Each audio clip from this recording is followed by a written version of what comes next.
Hindi pasado yung mga Pikachu. Hindi uubra sa amin yung Pikachu nyo, yung mga...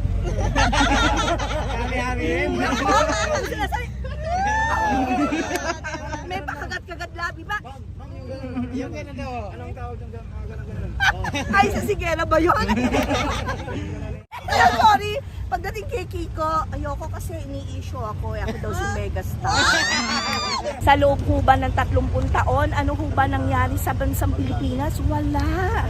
Ano ho ba nabago ng Cory? Ng dilawan na yan?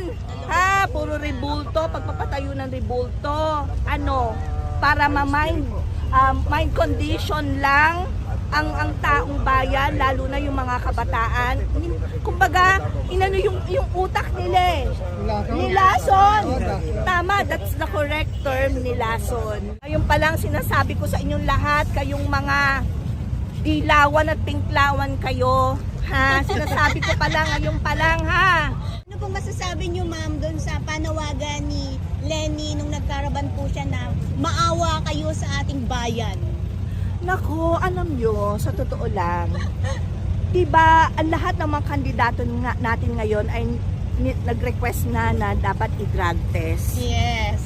Parang sa tingin ko, si Nanay Lenny nyo lang, di ba nagpapadrag Hindi ko yung test? nanay, ma'am. Hindi pa yata Hindi hindi pa yata siya nag-undergo ng drug test.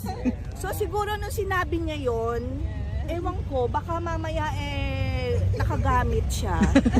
Hindi kasi, di ba?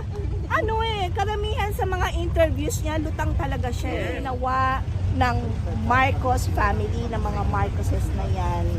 Sa loob ho ba ng 30 taon, ano ho ba nangyari sa bansang Pilipinas? Wala. Ano ho ba nabago ng Cory? Ng dilawan na yan? Ha? Puro rebulto, pagpapatayo ng rebulto. Ano?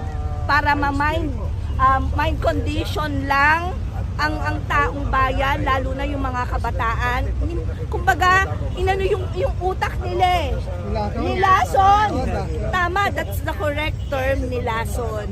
Ano pa ginawa ng dilawan, ng mga pinklawan sa loob ng 30 taon? Napakarami nilang na-recruit na mga kabataang NPA. Yes, correct. Nag-recruit sila ng mga NPA. Kaya yung mga anak nyo, never nyo nang papasukin dyan sa UP. Yes. Ha? Nakakahiya din po Nakakahiya. sa UP, ha? Ha? Kasi isa yan sa State University. Correct. Pamahalaan ho. O, nagpapaaral sa mga estudyante na yan, pero mga walang utang na loob. Matindi kung magmura. Ewan ko kung paano sila pinalaki ng mga magulang nila. Walang takot, di ba?